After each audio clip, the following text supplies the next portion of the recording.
Merci beaucoup aux organisatrices du colloque et je voudrais remercier aussi au nom de Marianne et moi-même le fait de nous avoir inclus dans votre colloque.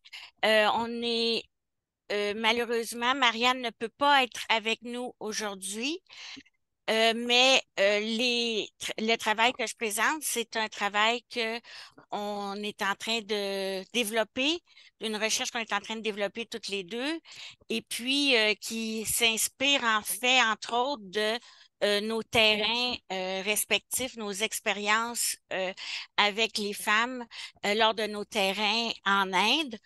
On ne faisait pas nécessairement de la recherche sur l'environnement, mais on a été témoin d'énormément d'initiatives inspirantes. Alors aujourd'hui, principalement, je vais vous présenter les points de réflexion sur la décolonisation de la recherche dans le cadre du montage, si on veut, de ce projet qui va par la suite s'ouvrir sur des entretiens avec des femmes qui sont des femmes indiennes qui sont militantes en Inde dans diverses organisations où on tente de lutter pour les changements climatiques et de diminuer justement les inégalités de genre dans ce contexte-là.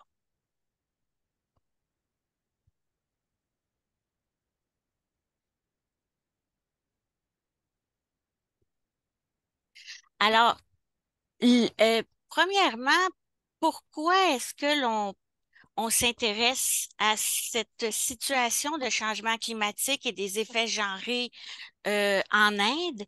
Les températures actuellement en Inde sont euh, associées à des niveaux d'humidité qui sont très élevés, ce qui rend la tolérance du corps difficile. S'attend à des conséquences dramatiques, en fait, qui pourraient amener à une thermorégularisation qui ne serait plus possible. La NASA a considéré en fait que l'Asie du Sud pourrait devenir invivable d'ici 2050. Et ça a été aussi repris dans plusieurs rapports du GIEC. Euh, environ un être humain sur cinq vit dans le sud du continent asiatique et on constate, même actuellement, des sécheresses, augmentation de chaleur, des changements importants au niveau de la mer, des cyclones, mais également des inondations. Alors, un peu de tout. Et ces changements climatiques, depuis une trentaine d'années, ils vont toujours en augmentant, mais depuis une trentaine d'années, c'est plus de 60 000 fermiers indiens qui se sont suicidés à cause de la hausse des températures. Je voudrais simplement d'emblée présenter quelques termes importants que vous connaissez probablement déjà, mais je voudrais juste les situer dans le cadre euh, de de notre travail. Alors, il y a premièrement la question de la transition écologique, la question de la justice climatique qui a comme objectif de prendre en compte dans la transition climatique, socio-écologique les, euh, les, euh, les facteurs qui provoquent des inégalités et donc d'essayer de déterminer quels sont les groupes les plus marginalisés. Euh, la crise climatique n'affecte pas tout le monde de la même manière et la transition socio-écologique non plus. Euh, il y a aussi une tendance importante, si je peux dire, dans la littérature en anthropologie juridique, anthropologie politique, également en droit. C'est toute la question de la décolonisation de la justice et du droit international. Je vais y revenir à la fin de cette présentation. Et il y a bien sûr notre souci de contribuer à mieux comprendre de façon assez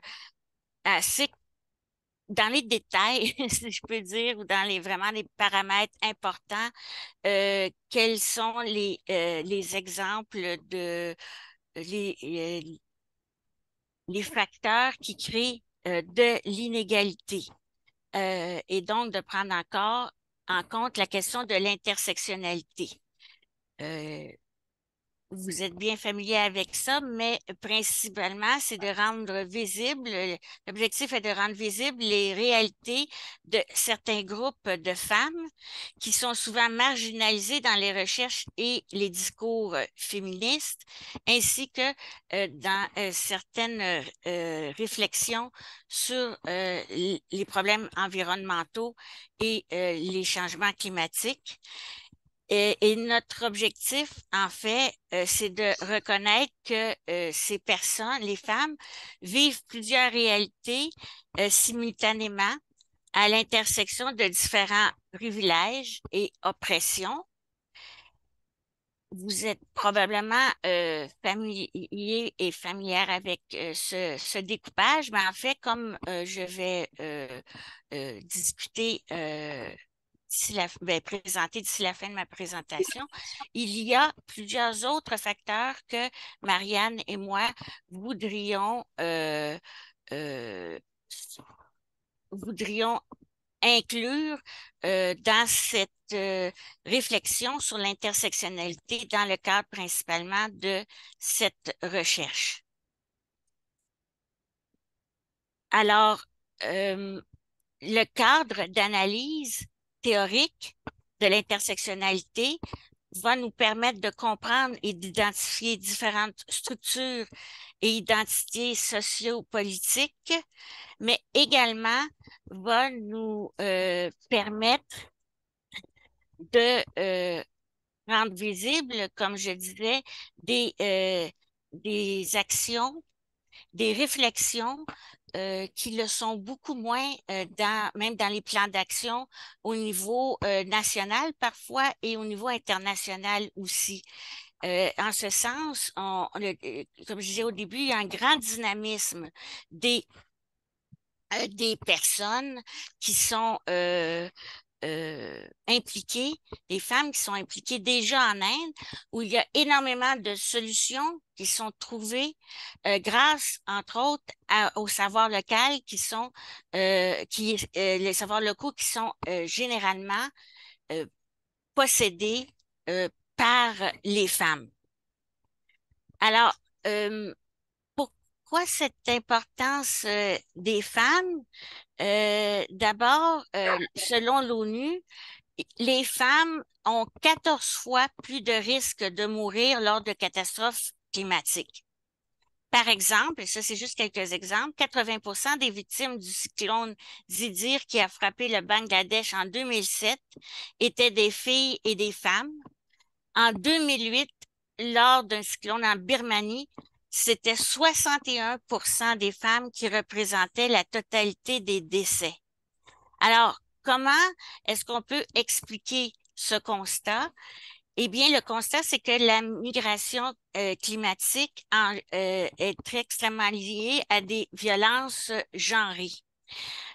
Actuellement, euh, en Inde, c'est environ trois quarts des migrations climatiques qui ont lieu à l'intérieur même de l'Inde, mais on sait que ça va exploser et que bientôt, on va avoir des déplacements à grande échelle entre les frontières, non seulement de la région d'Asie du Sud, mais des déplacements de population en général. Alors, on sait aussi que les changements climatiques accélèrent les mouvements et les conflits, donc ça peut être des conflits entre des communautés, mais aussi au niveau interne, au niveau familial. Et en situation de crise, euh, n'importe quelle situation de crise, on sait que la violence envers les femmes augmente. D'ailleurs, la division des rôles de genre et l'isolement que cela cause dans certains cas sont toujours exacerbés en temps de crise et donc en temps de crise climatique, bien sûr. La question de la violence genrée, de la division, si on veut, de hum, des tâches, on, euh, on n'en parle pas si souvent dans la littérature, mais on sait que la division du travail entre les hommes et les femmes ont un impact. C'est d'abord, certaines tâches sont uniquement dévolues aux femmes. Par exemple, broyer les grains, aller chercher du bois pour faire le feu, aller chercher de l'eau parfois dans une grande distance à l'extérieur de la maison et tout ce qui est tâches ménagères, ça les rend plus vulnérables par rapport aux dangers que créent les changements environnementaux. Elles sont également en charge des personnes âgées, des handicapés et des enfants. Donc, en cas de crise, en cas de problème climatique, si elles doivent fuir, ce sera beaucoup plus compliqué parce qu'elles n'abandonneront pas les personnes âgées, les enfants et les handicapés. Donc, c'est une des raisons pour lesquelles elles se retrouvent souvent en beaucoup plus grand nombre dans le pourcentage des victimes d'une catastrophe. Aussi, de façon générale, en Asie du Sud, les femmes n'apprennent pas à nager, n'apprennent pas à se défendre, ce qui cause visiblement, ben, évidemment, des problèmes. Ensuite, les femmes sont tenues à l'écart des nouvelles et des informations. Donc, s'il y a moindrement des informations qui circulent, par exemple, sur le fait qu'il faut évacuer, il faut partir, il faut fuir.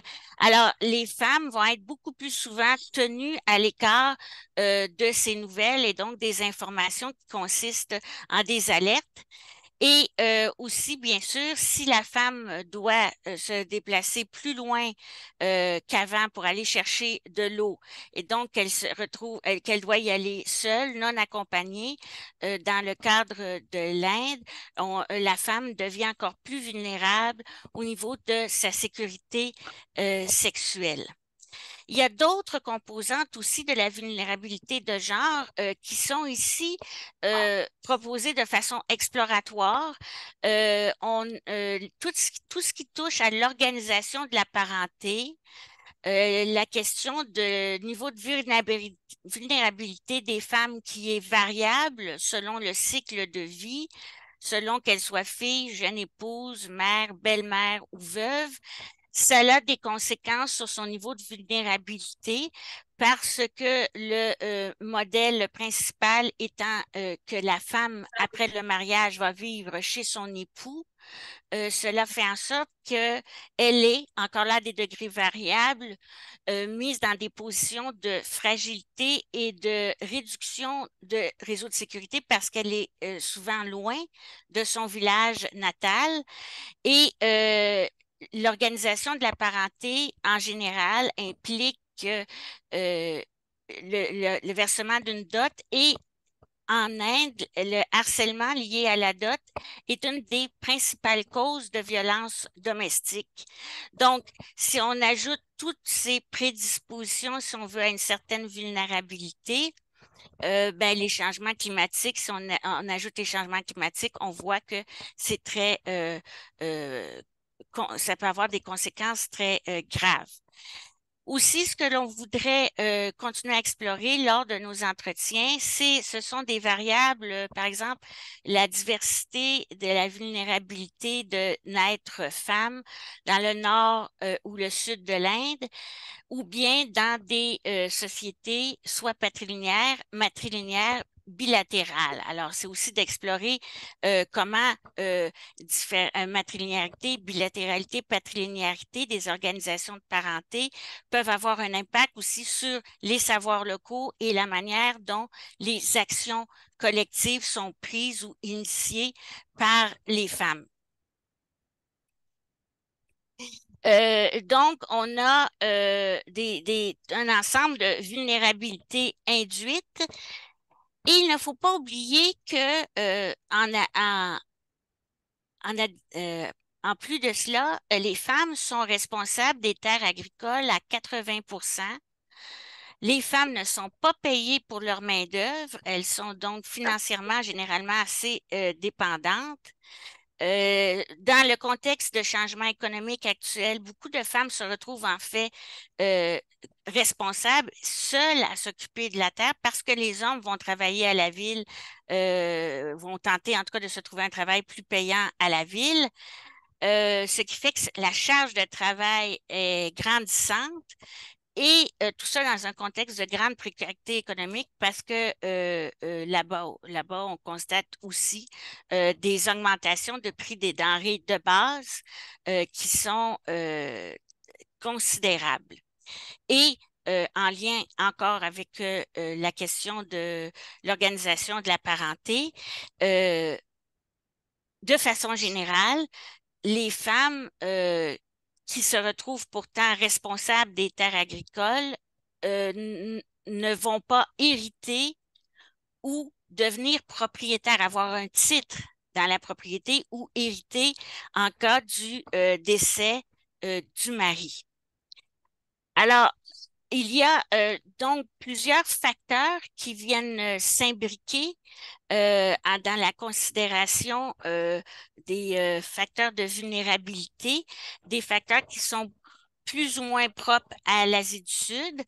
Euh, et en terminant, nous voudrions souligner le fait que, en plus de toute euh, cette situation d'inégalité nord-sud, euh, notre sujet de recherche se situe au cœur d'une géopolitique façonnée par des siècles de colonisation et des droits humains qui sont ancrés dans un espace-temps moderne et capitaliste, ancré dans la notion d'État-nation.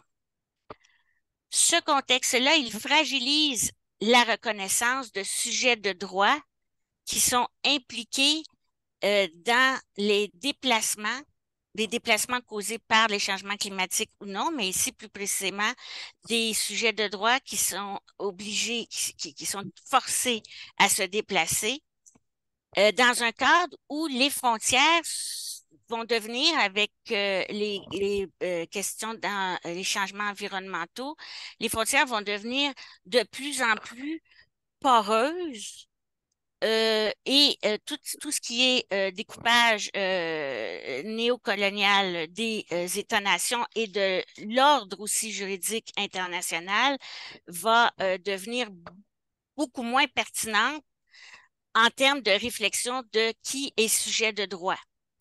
C'est pour ça, vous avez vu que dès le début, on n'a pas parlé de réfugiés climatiques, parce que ce terme n'a aucune reconnaissance juridique en droit international. Et de façon plus technique, le terme réfugié n'est pas employé dans le contexte des changements climatiques parce que ceux-ci ne sont pas considérés comme étant un danger imminent pour la personne déplacée si celle-ci décide de retourner dans son endroit de naissance. Alors, je vous remercie beaucoup pour votre attention